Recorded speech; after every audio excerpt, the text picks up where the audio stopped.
Good morning, everyone, and welcome to Coffee Talk. I'm your host, Alicia Sedemeyer. On this show, we talk about soil, diversity, covers, animal integration, no disturbance, and roots throughout the year. Just coffee talk. The big news this week is regenerative agriculture. So we brought on Brian Dougherty to discuss nutrient cycling and soil health in general. Brian is a field ag engineer for Iowa State University Extension and Outreach. Before we get going, please ask questions. This is for you guys, so use the chat box or raise hand button, and we'll make sure to answer those questions at the end. Please make sure to mute your microphones. With that, Brian, they're all yours.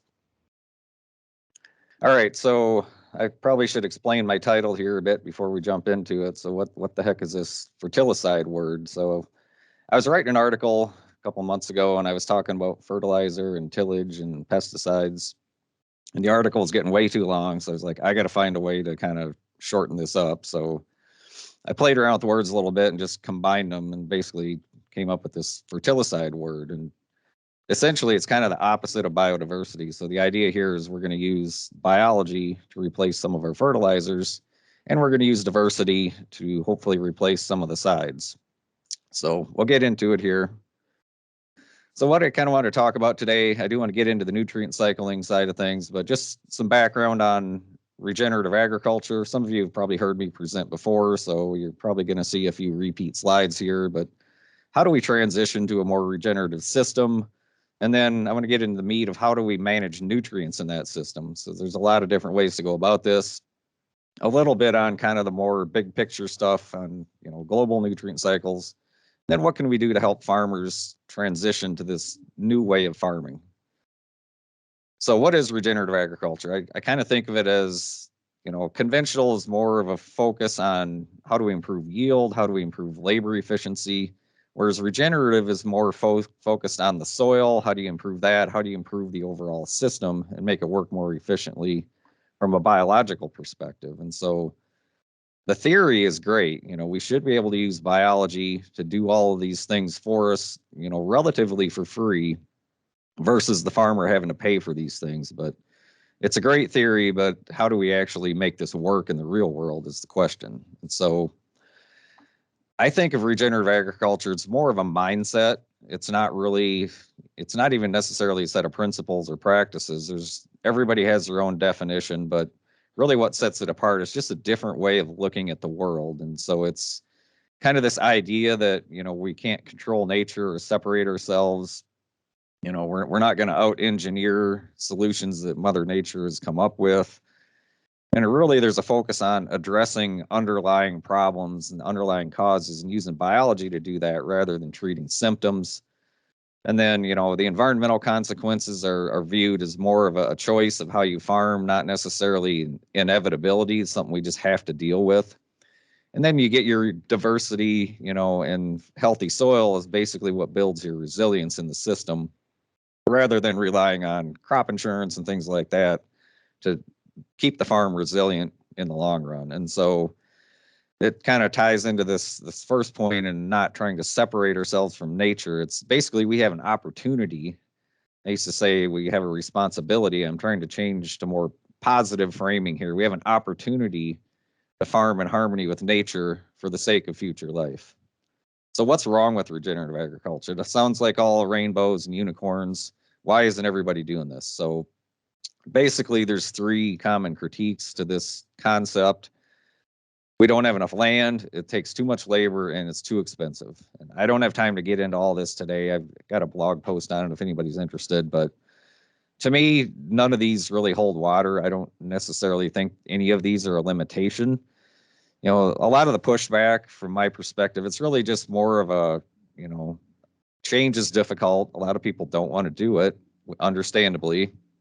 And, the status quo, there is some profit in the way we do things now, so there's not really an incentive to change. And we hear a lot about, we have to feed the world and we can't do that with, these other methods. But to me, that's really just more of a policy and a management choice. It's not that our ecosystem isn't capable of producing enough food that way. So what is fertillicide? So I came up with the word, and it wasn't until a couple days later I realized it actually has kind of a double meaning.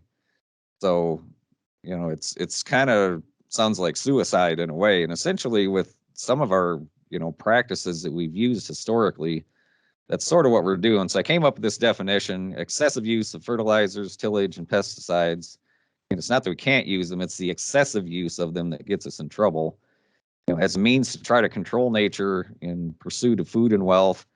And ultimately, it could lead to the demise of our civilization due to degradation of ecosystems that support life. And so this is kind of how I think about fertillicide. That if I'm going to throw this word out there, I better define it. I think this is too wordy. I'm not in love with this definition, so I'm taking submissions for a better way to phrase this. And whoever has the winning submission, I'll buy you a beer. So send them my way. So I hesitated to even put this slide in, because I'm trying to frame things more positively, but I think this is a good way to kind of conceptualize the system. It's a good thought experiment. And so it's essentially, we're kind of at war with the soil right now. So if you think about it, if you were going to invade a country and you wanted to basically cripple them, what would you do? Well, the first thing you do is you knock out their communication system. So they can't talk to each other. They can't coordinate a response. So, the regenerative approach to that is to improve the biological signaling between our soil and our plants and the whole system. Whereas, the fertilicide, it essentially knocks out that communications network. If that doesn't do the trick, you go after defense. You take out their surface to air missiles so they can't fight back. And so, regeneratively, we want to grow a healthy plant so it can defend itself. Whereas, the conventional or fertilicide approach is just to essentially replace that whole system with inputs that we add. Then we get into transportation. That's essentially our fungal network. So you start bombing the bridges so they can't move stuff around. Well, that's essentially what we're doing. We're blowing those microbial connections in the soil. If that doesn't do the trick, well, then you go after their supply lines and their provisioning so they can't feed themselves. They can't get fresh water. So that's our soil food web. But again, we basically tried to replace that with synthetics in a conventional system. And then if they're still fighting back, then you just start carpet bombing their houses and their factories and their storage facilities. Well, that's our aggregates in the soil. And we essentially, disrupt or destroy those with tillage. So the whole point here is that I'm not trying to, be divisive or criticize conventional or the way things we do now. It's just it's a different approach. It's a different way of looking at it. And so if you think about it, it kind of makes sense. The fertilicide approach here, really a lot of that was intended for weed control and for pest control. So we're basically fighting against the plants here. And so that's just kind of how it's unfolded. But unfortunately, the crop that we're trying to grow for food has gotten caught in the crossfire. It's basically an unintended consequence. And so the fertilicide solution to that is we're going to get much better at this. It's kind of like we're into the war on terror phase now. We're going to use smart bombs.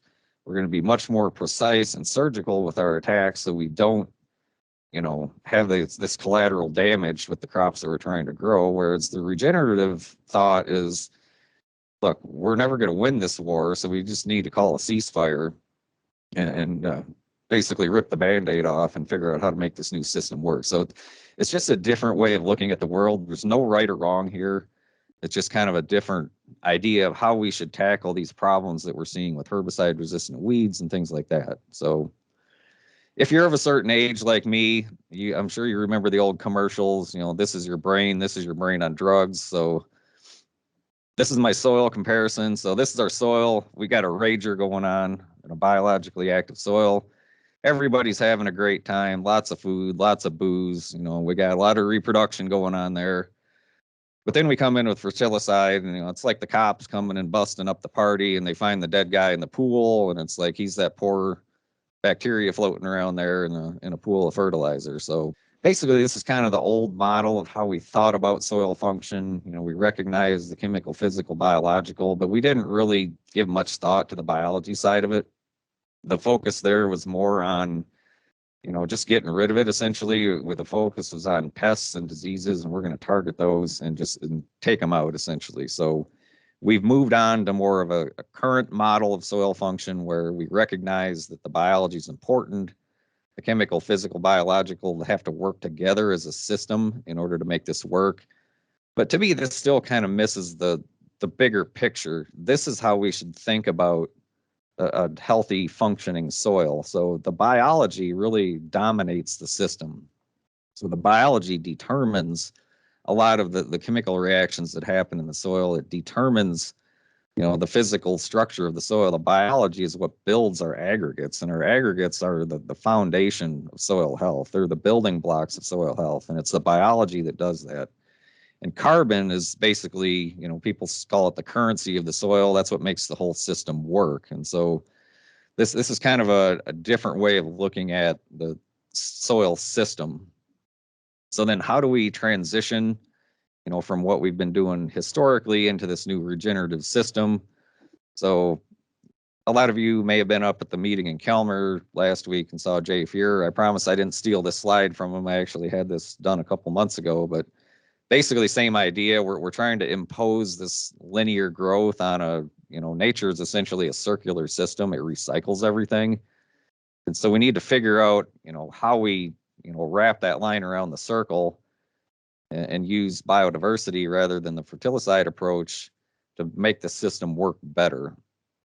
So right now there's kind of two different approaches to this. So what we've done historically, we have bare soil for 6 months or more out of the year. It leads to a lot of erosion, nutrient loss on down the line, and basically the system keeps degrading. And then so we try to fix it with fertilizer and tillage and pesticides and engineering fixes. And essentially the system just kind of either, maybe maintains or gets worse over time. Whereas on the right side, if we, start with covered soil, diverse plant mixes, you reduce a lot of those losses, you improve the structure of the soil, and you end up with a system that just functions better.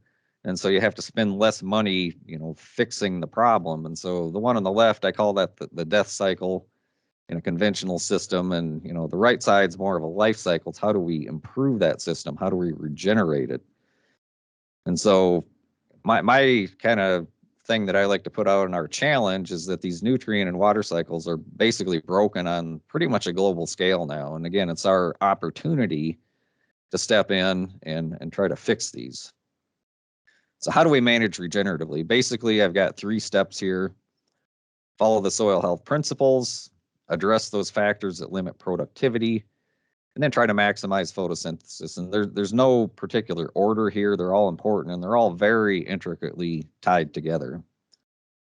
So if we start with the soil health principles, you all know what those are, but if you boil them all down, basically what they all come down to is we have to nurture the soil microbiome. We have to stop trying to kill things off, start weaning off of some of the inputs we've been using. Again, not necessarily any particular order here. Farmers approach this differently depending on their situation.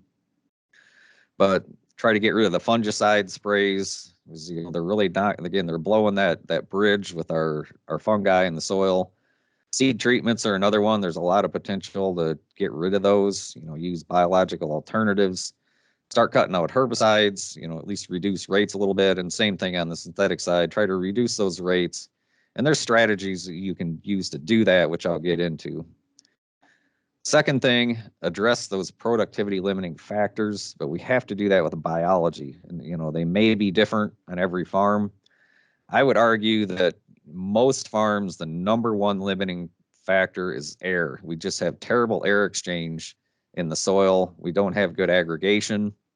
So we don't have good air exchange, and that leads right into water, number 2. If you don't have aggregation, you're not going to have that water holding capacity. You're not going to have the infiltration that we need to make the system work. So it really all comes down to fixing compaction and building soil aggregates.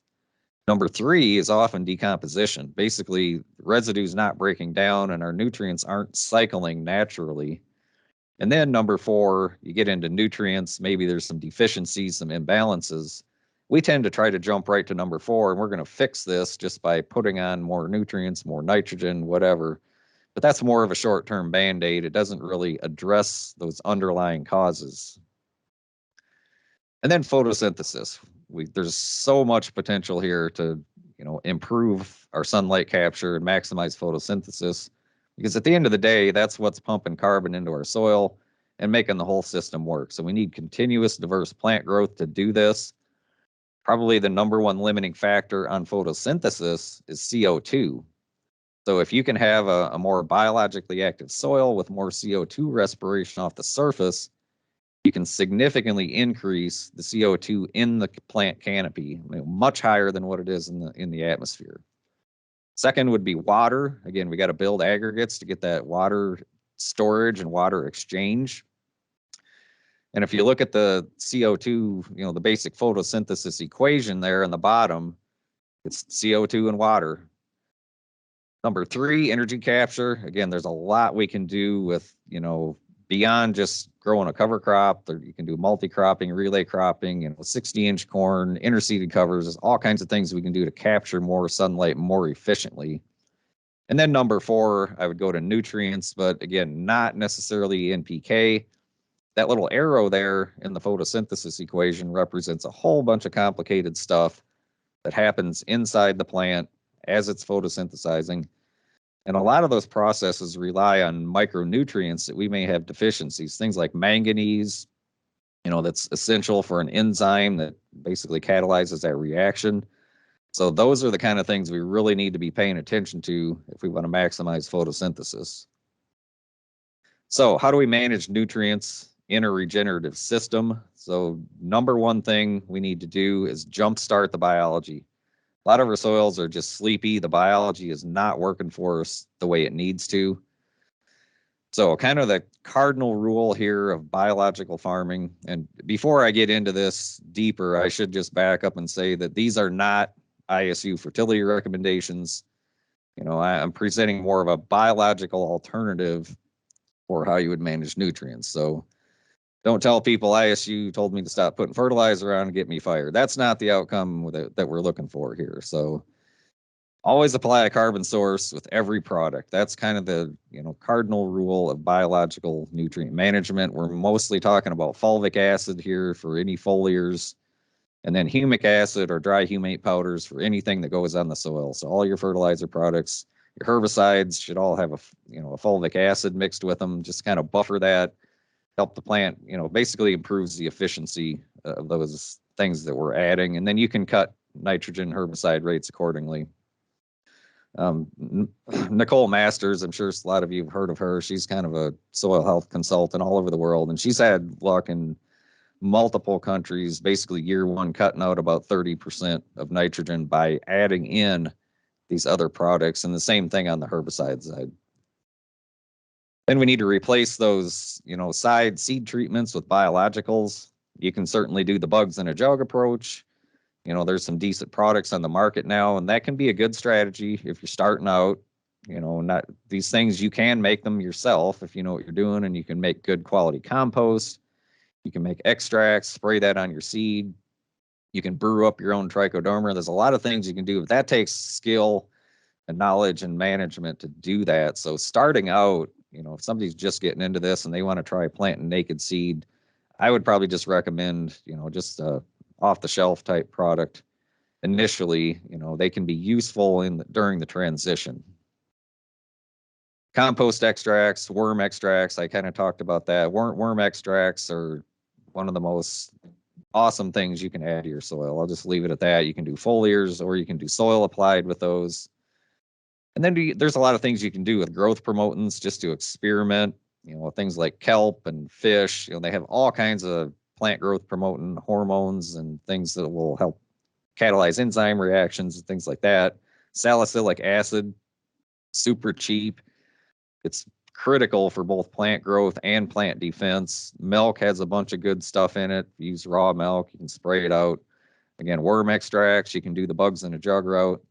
There's a lot of things you can do there that can be relatively cheap, very small amounts needed to get a decent response on these. But again, that takes some experimentation on the part of the farmer to see what works and what doesn't. Number two, we need to address our nutrient imbalances.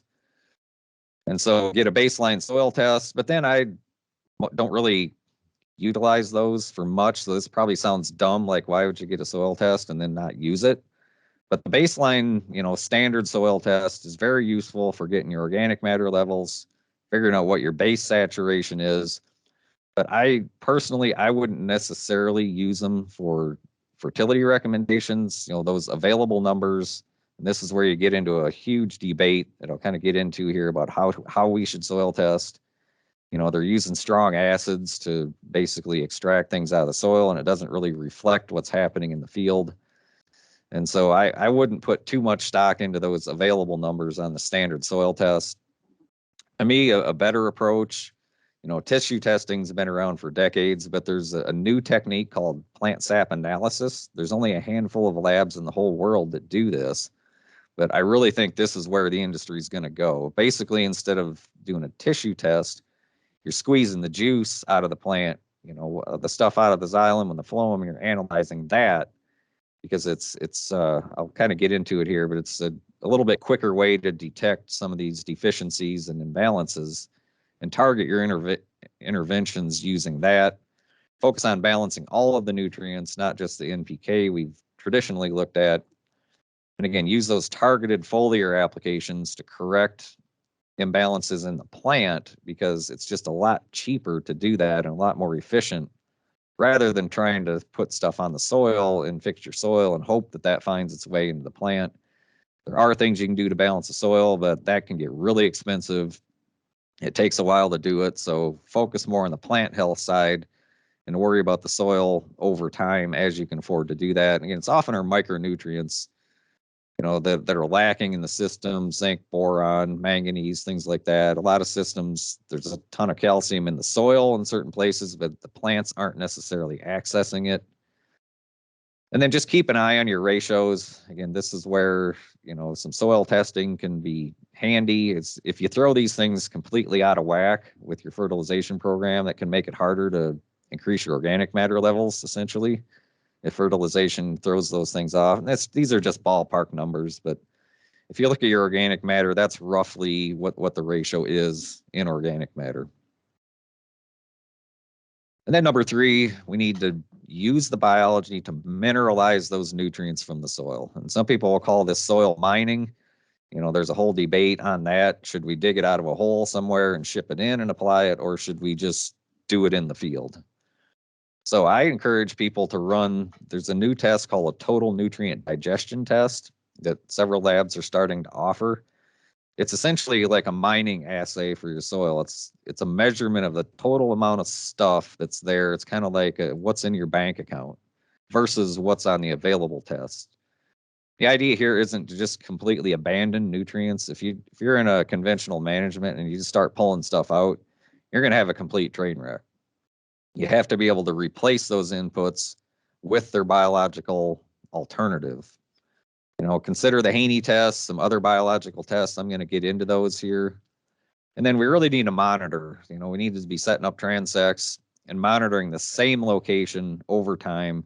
If you just go out and grid sample, there's so much variability. When we start looking at soil health indicators, that's not a great way to do it. We need to be sampling the same locations over time, doing these visual assessments. A lot of things you can do very cheaply. And then keeping good records. There's a lot of good apps out there now that you can enter this stuff in, or you can use just basic paper scorecards to do it. But you need some way to track what's happening over time to know if what you're doing is actually working. So getting into the NPK side of things, there's what you call the NPK paradox, and different people have talked about this. So Dr. Christine Jones talks about the nitrogen paradox. Essentially, it's, the more you use it, the more you lose it.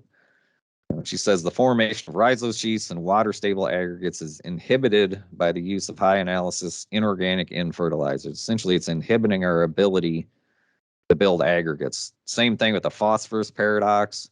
The more you add, the more you need to add. Adding those water-soluble phosphorus inhibits the entire soil building process, she said. So we're kind of shooting ourselves in the foot in a regenerative system if you're over applying some of these nutrients. And then the potassium paradox, this is from Dr. Richard Mulvaney.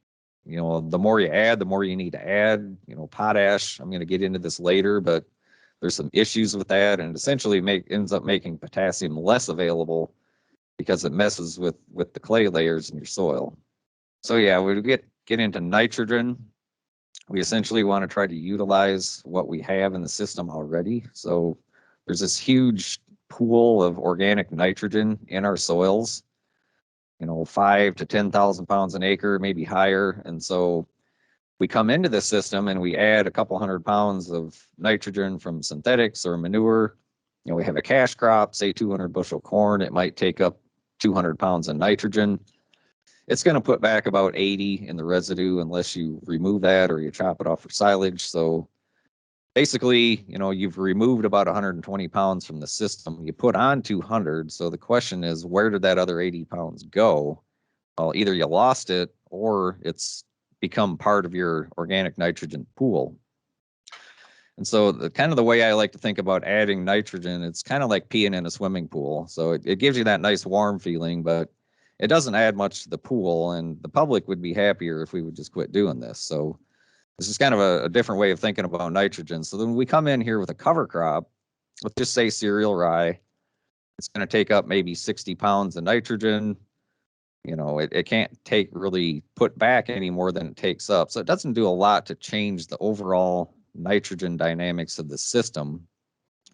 But where it does help us is our swimming pool here essentially has a leak in it. So we've got leaching losses, somewhere around 25 to 35 pounds per acre, and even if you don't have tile drainage, you can still have that loss to deeper groundwater. And so where the cover crops fit in is they essentially help plug that leak. They take some of that nitrogen and put it back in the organic pool. Not necessarily going to be available for your crop the following year, but you are saving that nitrogen and keeping it in the pool. But in the long run, if we want to really grow the size of this pool, we probably need to start thinking about some strategies to, get more legumes into the system, other than just soybeans. Get some legumes in our cover crop mixes, and maybe in the cash crop, some more alfalfas and clovers and things like that, so we can rely less on these synthetic inputs. So nitrogen, we need to fix it and we need to cycle it. So kind of old school agronomic thought was that crops only take up, nitrate and ammonium nitrogen forms. We've since learned that that's just not really the case. So plants do directly take up organic nitrogen. And there's this, it's called a rhizophagy cycle. So Dr. James White from Rutgers discovered this several years back. And what he essentially found is that plants literally eat living microbes. So they take in bacteria through the root tip, they strip off the cell wall, use it for nutrition, and then some of those nuclei get spit back out through the root hairs, and a few of them survive and can actually reform their cell wall and repeat that process. So it's very efficient, and they're more and more finding that this is how, in a healthier system, this is how a lot of your plants actually access nutrients. It's through that rhizophagy pathway. And so it's more important to get our nitrogen to cycle than to add more. And the second line, I think, here is critical. We undermine and we underutilize a lot of these free living organisms in our soil that can fix nitrogen for us. So if we want to, have a system where we have to apply fewer synthetics, we have to ramp up the capacity of those free living organisms. So, it's old research says you maybe get 10 or 15 pounds of nitrogen from them guys, but we can do a lot better than that. So we can get a lot of nitrogen from them, but they only work well in a well aggregated, well aerated soil. Those guys do not like compaction. And so that's why we don't typically get much nitrogen from it. And we've essentially just ignored it in the past. So a biologically active system can help enable lower rates of nitrogen. So just to show that this isn't all just, pie in the sky theory, here's some research from Dr. Alan Franzlovers. He's out of North Carolina with ARS. And basically, he's got nitrogen rate trials all over that area, just like we have here in Iowa. And what he's done is with those nitrogen rate trials, he's also looking at soil biological activity. So this is just a CO2 release from the soil. It's a 3-day test in the lab. And basically what he's showing is that as that biological activity increases, the efficiency of the nitrogen fertilizer that you add goes down. You get less grain per pound of nitrogen added as that biological activity increases. And then on the right side there, That's essentially your nitrogen use efficiency. And you can get more pounds of grain per bushel of nitrogen as that activity goes up. So you have to add less nitrogen over time. So the research is starting to come in that showing that, yes, this can actually work. So now we're going to phosphorus. So, I heard the Jay Fuhrer talking at the meeting in Calmer about how much phosphorus we're losing, with wind erosion. We somewhat ignore that here in Iowa. That's, more something we pay attention to further west, but we do have a lot of wind erosion here in Iowa. I was driving down the highway and just had to stop and snap a picture of this. So these fields are about a half a mile apart. I took them 2 minutes apart. They're just the neighboring farms. One guy using tillage, one guy not. So it's a very clear difference there. And it occurred to me after hearing Jay Fuhrer talk that, before we're peeing in the swimming pool, now we're essentially just peeing in the ditch. So our phosphorus and all those other nutrients that go along with it are ending up in the ditch. We need to keep those in the field, keep that soil covered, so we're not losing those nutrients out of our system. So moving on to potassium, I mentioned Dr. Mulvaney and his colleagues at University of Illinois. They've done a whole bunch of work looking at potassium. And essentially, they did like a meta-analysis of all these studies and determined that, potash in particular is unlikely to increase crop yield. It's only in very limited circumstances where they actually got a yield increase with that potassium. And they're essentially saying that it's basically having a detrimental effect, from that potash on our food system. So this is one area I think we could really target and start pulling out some of that potash to make these regenerative systems more profitable. And the thing that really jumps out to me is in the graph there. So this is data from the Morrow plots in Illinois. So this is a 50-year study. They essentially mined that soil. So they didn't put any fertility on for 50 years. They removed about 800 pounds of potash. And the soil test went up from 215 to 362. It went up more than the plots where they added the potash. So we have to ask ourselves, how did that happen? There's issues with that particular test. It's not, it depends a lot on moisture, but essentially the biology is mineralizing that potash. There's literally an ocean of potassium under our fields here in the Midwest. It's tied up and inaccessible, but the fungi can get at that stuff over time. So we need to use more biologically friendly fertilizers, cut rates, apply with a carbon source, try to replace some of those soil applications with foliars. And again, during the transition, I think it's okay to buy some of these bugs in a jug type products, put on some inoculants if you need those kind of things, or if you're more comfortable with it, you can start brewing those up yourself. And then kind of the goal over time is to quit buying some of these inputs, but you really have to earn the right to do that. A lot of people will say that. And essentially, the only way you can do that is by running strip trials on the farm, do a full rate, do a half rate, quarter rate, do a zero rate, however many you can do feasibly, and figure out where you are in that transition. If you can go to a half rate with no yield reduction, great. If you can go to a quarter, go to zero, you start seeing yield reduction, maybe you back off a little bit and just keep repeating that until so you know where you are and you figure out when you can get away with, taking these inputs out. So there's better and worse, fertility sources, when it comes to biology. Unfortunately, if you look at the list there on the right, a lot of the ones that tend to be the worst for soil health also tend to be the cheapest. And so they get used the most.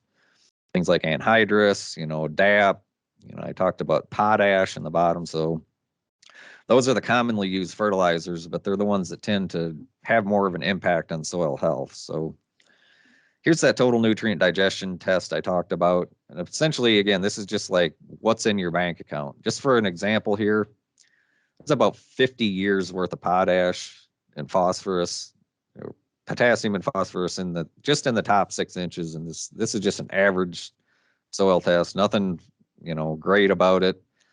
So I compared, the standard tests to this total nutrient digestion. And it just, the right-hand column there, the multiplier, just shows how much more that you pick up with this total nutrient digestion test. So again, the idea isn't that these are necessarily available right now. It's just that they potentially could be over time. So essentially, we need to use biology to unlock that nutrient vault. So we've got decades worth of nutrients that are locked in that soil vault, but they're not accessible to our plants. And to make matters worse, we're essentially earning negative interest on those deposits. So farmers are adding fertility every year. Things like phosphorus are getting bound up in the soil and becoming inaccessible. But then we're slowly losing them over time. Not only are you not getting that deposit back, but you get negative interest because of erosion. And the key here, again, is the biology, because the biology is what knows the combination to the vault, essentially. It's what can unlock that safe and make those nutrients available for your plants. And so we need to figure out how to maximize the way that we utilize that biology. So getting into the Haney test here, I don't want to spend a ton of time on this, but there's a lot of debate in the soil health world about the Haney test. This is just a version from AgSource. I kind of like this because it's visual, and they combine the Haney test with a standard. So they've got the standard numbers there on the left. They give you your base saturations. But unfortunately, with this test, a lot of what they're reporting here, there's some data missing that you can get from the other labs.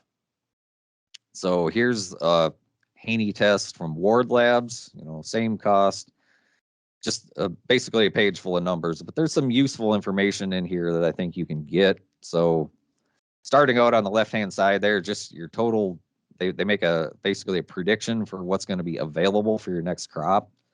So, this is a corn crop. It's saying 130 pounds of nitrogen availability for the following crop. So this soil's cranking pretty good here.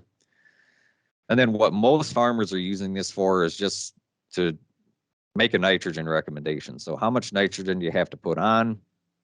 The idea with the Haney test is it's probably going to give you a lower recommendation if you've got a relatively healthy soil.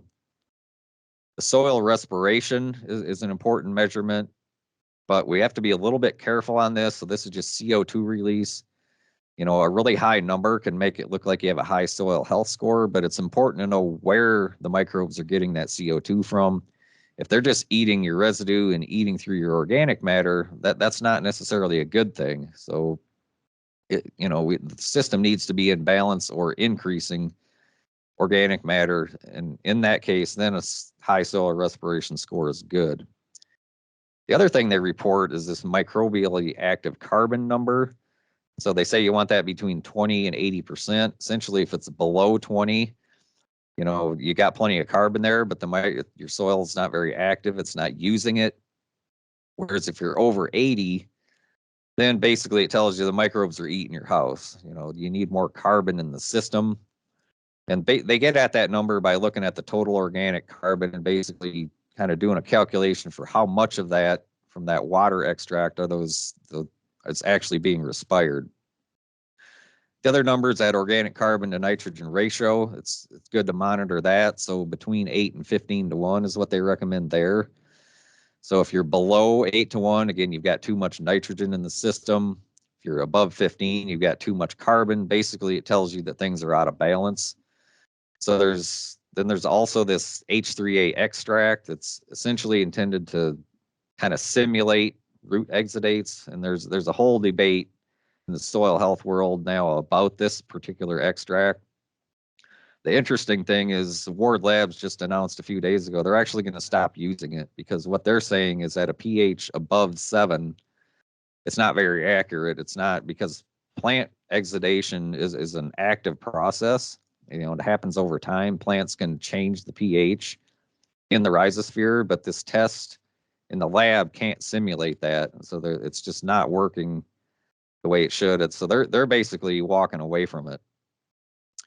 Whereas Regen Ag Labs, this is their test. This is just an example of what it looks like. They actually just hired Rick Haney to work for them. So they're working on improving the Haney test. So, and they're more of a one-stop shop for soil health. So they do PLFA, water holding capacity, enzyme tests, all these other things. So that's their focus. So they're trying to improve the Haney test. So the moral of the story is here, be careful where you get that Haney test from, because rather than becoming more standardized over time, the labs seem to be like diverging in how they're going to run this test. So you really need to know what it is that they're doing. So tissue testing, this is just kind of the basic information you need to do like foliar applications, see where your deficiencies are. You know, been around for decades, but this new technique called sap analysis, again, it's basically looking at the juice in the plant. The idea here is to detect deficiencies earlier, because by the time the symptoms show up, you've already lost yield. So a few labs are starting to do this. This one happens to be in Europe. It's doing most of it right now. And what they're seeing quite often is we have too much nitrate, you know, because of all of our inorganic nitrogen that we add. So high nitrate levels, which makes those plants susceptible to insect attack and diseases. And then there's often deficiencies in those micronutrients, again, that are important. So this is where you can target a foliar program to kind of fix these problems in the plant so you can grow a healthier plant. Then there's, I call this, you know, basically a report card for your soil. This is from Earthfort in Oregon. They're taking a microscope and just looking and seeing what's there. So it's very expensive, $160. So you're not going to want to do this necessarily every year, but it's a good way to see what's going on out there. So they basically use this to look at your total fungi to total bacteria ratios. This soil happens to be over 1, so it's pretty healthy. So the essay from Earthfort is basically, the other handy thing is the flagellate numbers, amoeba. So the protozoa and the nematodes, those are basically the good guys that, you know, you want in there because they eat your bacteria and, you know, poop out that extra nitrogen that they don't need and make that available to your plants. So take a look at this test. You know, you might want to think about running it on a few places just to play around and see what's happening out there. And they give you a graphical layout of, you know, what's good, what's bad, what you need to work on in the system. So how do you know if your soil health is improving? So I like this quote from Gary Zimmer. He basically says, you know, if you have to jump up and down on your shovel to get it in the ground, you're probably not there yet. So getting into, you know, more of the big picture on nutrient cycling. The idea here is we just need to kind of change our farming system. We need to rebuild that soil sponge, get more water catchments out on the landscape. So our farms in the future are probably going to be designed differently, you know, so that we capture more of that, you know, get more trees out in the landscape. We don't necessarily need more here in Northeast Iowa, but, you know, other parts of the world could certainly benefit from that. And then, you know, this idea of mining nutrients out of our soil, you know, we can't do that forever. At some point, we're going to have to reconnect, you know, get that line bent around that circle of life and reconnect our nutrients. So, you know, landfill diversion projects, community composting, we're going to have to start doing things like that in order to, you know, get some of those nutrients back out onto the farmland that currently are just being lost. And again, more on a global scale, the same thing. You know, we've got a big problem with, you know, distribution of livestock nutrients right now. You know, we need to figure out some strategy to redistribute those more evenly across the landscape to, again, reconnect those nutrient cycles. And, you know, same with our human waste. You know, as much as we like to go ploppity plop, you know, at some point, we're going to have to stop pooping in our drinking water and flushing it to the ocean. You know, in the future, we're probably going to have a truck that comes around just like your garbage truck to pick up the stuff from everybody's composting toilets and, you know, again, get that back out on the landscape. So we're not having to, you know, dig nutrients out of mines essentially and put them out there. We need to recapture those nutrients from the system that we have now. So how do we help farmers make this transition? I'll just kind of wrap it up here. We're getting close to the hour. So basically this regenerative farming is, you know, it's a completely different way of looking at the world. It's kind of a fundamental change in our assumptions and in our approach. And, you know, we just need to help farmers see the world differently. This idea of feeding the soil microbiome, letting it feed the crop. This is a very new concept. And if you've been taught for decades, the recipe book approach essentially to fertilization, it takes a while to get your head around this and figure out how that system works. So farmers need time, they need support to adjust to this new system. And we just need to do what we can to help make this an easier, low stress transition. So in my mind, where we come into this as NRCS and extension and soil and water people is, we're already doing lots of workshops and field days. That's great. I'd like to see more of those with more of a specific soil health focus, rather than just, okay, here's a cover crop kind of thing. Lots of replicated strip trials. Again, the farmer's not going to believe this until they see it on their farm. We need to encourage a lot of experimentation.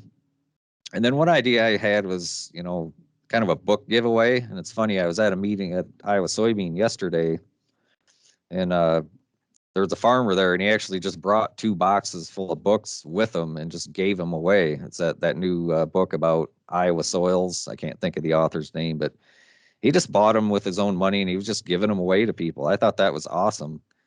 And so I've kind of had this idea for a while. I don't know where to get the money to do it, if we could apply for a grant, but instead of just having a book or 2 as a door prize at our meetings, I'd like to see everybody walk out of there with a book. Everybody that wants one, have a core set that you just give away to people, and then set up kind of a lending library for, kind of more technical or more expensive books that people aren't necessarily going to want to buy. So just throwing the idea out there, happy to take feedback on that. And then just help set up, support farmer-led groups, be a resource for information and ideas, and just kind of help people through this transition, because I don't think this is going to go away. This is kind of going to be the way that we're going to farm in the future. So happy to take any questions, comments. Awesome. Thanks for that, Brian. We do have some questions. Okay, so the first one, Neil said, I like your professional titles. I think we are all students of the soil. And then Courtney asked, where can we find your blog? There, the website is on that final slide. It's Okay. it's just onebriandoherty.wixsite.com/soil. Okay. And then Neil said, USDA federal defense budget is massive. IMO, this war slide makes a strong argument for better funding of soil health. Okay, so that was a comment. I agree. Neil also said, do you know if ISU has any studies looking at some of the things you mentioned today, i.e. worm juice, compost extracts, sap analysis, etc.? I'm gonna go with probably a no on that. There is a group that is, doing the organic type work, so they might have something, but it's kind of funny. I was at that Iowa soybean meeting yesterday, and I gave a similar presentation. And this guy, must have been in his 70s, been farming for like 50 years, and he came up to me afterwards and he said, "You're the first person from the university that I've ever heard talk about this stuff." I thought that's kind of cool. He just wanted to thank me for going down this road, because this is not typically the kind of thing you hear from the university. Next one, Luann asks, where do you go for the total nutrient digestion test? Yep. So that's available from Regen Ag Labs that I mentioned. It's $32.50, so it's not super expensive. And Ward Labs just announced they're going to start running it as well. I don't know if they're offering it yet, but they're going to be adding that test. Okay. And you can just Google Regen Ag and you'll find the information.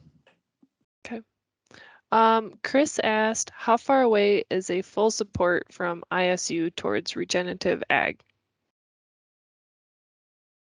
Boy, that's a $1 million question. I don't know if I want to get into that.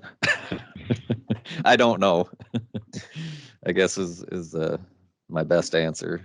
I'm working on it. Hopefully we're at least going to have in a perfect world, we would at least have a small counterpart of people at ISU that are there to help, because this is happening. Farmers are doing this stuff, and they're leaving us behind, as in a way, at the university. So I'd like to see a group of people that are there to help support those farmers, at least as they make the transition. That's awesome. Neil has his hand up, so Neil, I will let you talk if that's what you want. Oh, better put my mic down. I guess I've known Brian a few years, but every time I hear him talk, I'm always refreshed, re-energized. I love your perspective on soil health. And you've explained this in the past, but for the benefit of the group, I'm gonna ask it again. How the heck does an engineer get this excited about soil health? I think you're very unique in that regard. But if you could, I mean, for me, I guess it's why or how. How did you get into this stuff? Yeah, that's a great question. So for more background for people that don't know me, I used to milk cows up by walk-on. So I was a farmer for, I milked for almost 20 years, and I just kind of got burned out and disillusioned with the conventional approach, I guess. I went back to school and I said, the heck with it. Not going to deal with farming anymore. But the more I got into it, I was studying ecological engineering. I've always been interested in science and environmental issues. And the more I got into it, the more I realized all these problems I wanted to work on all come back to soil and farming and the way we do things. And so I just really kind of dove in. I got bitten by the soil health bug, you'll say, when I was in engineering school of all places. And so then I had the opportunity to do this Nuffield scholarship. And so I was able to travel around the world and talk to, the Lauren Steinlaggies of the world, in other places that are doing this stuff. And it just really, once you talk to these guys that are doing it and gals, it's you can't unlearn this stuff. Like, it just kind of lights a fire in you. You're like, we have to do this, So that's kind of where my passion for this came from. And I've continued. I'm now in this Regen Ag coaching class that Nicole Masters is putting on, so I'm doing that now. So I'm going down the rabbit hole at this point. That's awesome. Thanks for bringing that up, Neil, and thanks for that response, Brian. Hillary asked, how expensive are SAP analysis tests? Right now they are $75. So there's that lab in Europe. So I don't know how many of you are familiar with John Kemp and Advancing Eco Ag out in Ohio. So that's where he sends all of his, is to that Nova Crop in Europe. So I'm sure there's some shipping cost in there as well, but they turn them around pretty quick. But there's a lab out in Washington State, I believe, that has started doing them. And I heard there's a new one that just started up in Minnesota. So this is coming. It's not there yet right now. You might have to go with Nova Crop over in Europe. I haven't been able to find much information about these other labs, but they're charging 75. Awesome, thank you. Neil said thank you from earlier. So I don't see any other questions. If you guys have any, you can just drop them in. Brian shared his email. If it's okay, Brian, if for anyone to email you, I'm assuming since you put your email on there. Absolutely. Yeah, Awesome. that's my personal email, but probably I'll have my work email too. Either one's fine. Okay.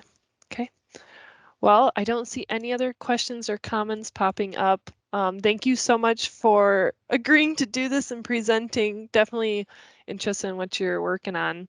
I will send the recording to you too in return for your PowerPoint.